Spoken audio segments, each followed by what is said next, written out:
Hey guys, how are you? I look a little different, huh? Yeah, I can't clean up. I'm not always working out. It is Sherlyn, creator and founder of You're More Than Their Mother and author of You're More Than Their Mother, Reclaim, Realign, and Rebalance Your Life. So just doing a quick check-in with you guys because I'm having some revelations, and I'm sure that some of you all have gone through or are going through some of the same things, and I just want to be of encouragement as well as a reminder to you. So I have three beautiful girls. The ages are 11, 13, and 15. So this morning, the 11-year-old got a really hard lesson that really hurt me badly, but I know she has to learn, and I know it's going to be better for her in the end. I'll tell you guys about that maybe in a later scope. This scope is actually about my 15-year-old and how it reminded me why it's so important that I invest in me and have something it is that I like to do, and that I've nurtured who it is that I am, because time marches on. They're not going to be our babies forever. They're our children forever, and we'll love them forever, and we may hold them fondly to our memories as that baby, but they are literally going to grow up and go on. And when they leave the house, you should not feel desperate or alone or angry or lonely or depressed, because you don't even know what it is that you like to do. I just left the college day essentially for my daughter that I took advantage of. It was for older students, but I want to know now so that I can start preparing. But as I was sitting there, it was just a reminder that, wow, this is my firstborn. This is my first high schooler. And she's at the age now where in 2 years, she's out of here. Because no matter what college she goes to, she can go across the street. Her mother's not tied to that. She's staying in the dorms. Love her a lot. I'll go see her often. Well, as often as I want, and certainly as much as she needs me. But she's out of there. She has to get a taste of what it's like in the real world in terms of making decisions, critical thinking, problem solving, time management, things like that. Basically, we're going to put in action everything that her dad and I have been teaching her over the years. So that time is coming in just 2 short years. And it reminded me why it's so important that I'm doing what I'm doing.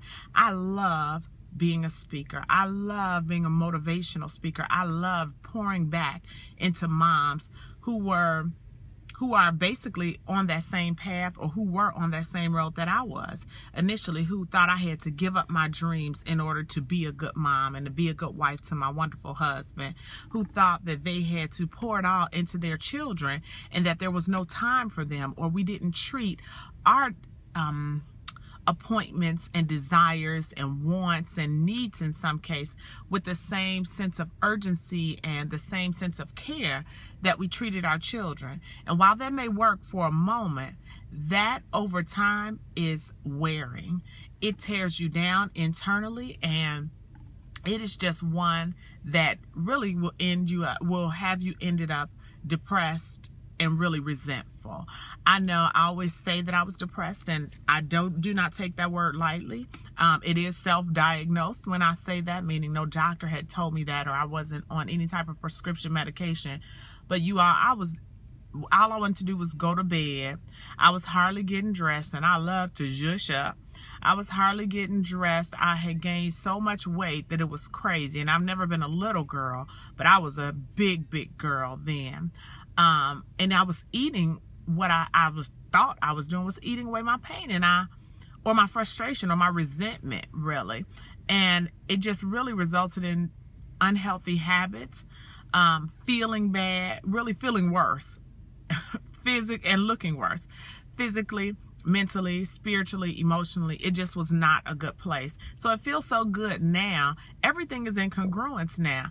I'm on my path. I feel like everything we're doing for our children, all the hard work we're putting in, the late nights, the early mornings, everything that we're putting in for our children, and all the shuffling and moving and the busy and constantly on the go, I will take it, because I'm not giving up my dreams, not for my husband, not for my children, or anybody else in the world. We're going to make it all work. And I think that that's the legacy, the greatest legacy that you can pass down to your children, is that what they want and who they are is important. So I hope this was helpful to someone.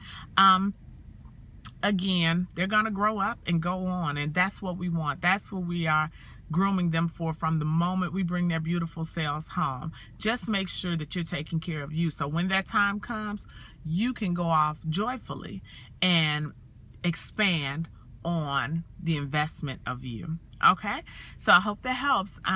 In the meantime, remember, it's time to move beyond everyone else's expectation of who you ought to be and become the woman you thought you could be. Have a great rest of your day, and I'll see you at the workout. 30-day challenge, day 17. You all, please let me know if I'm wrong on these days, okay? All right, then. Take good care. Bye-bye.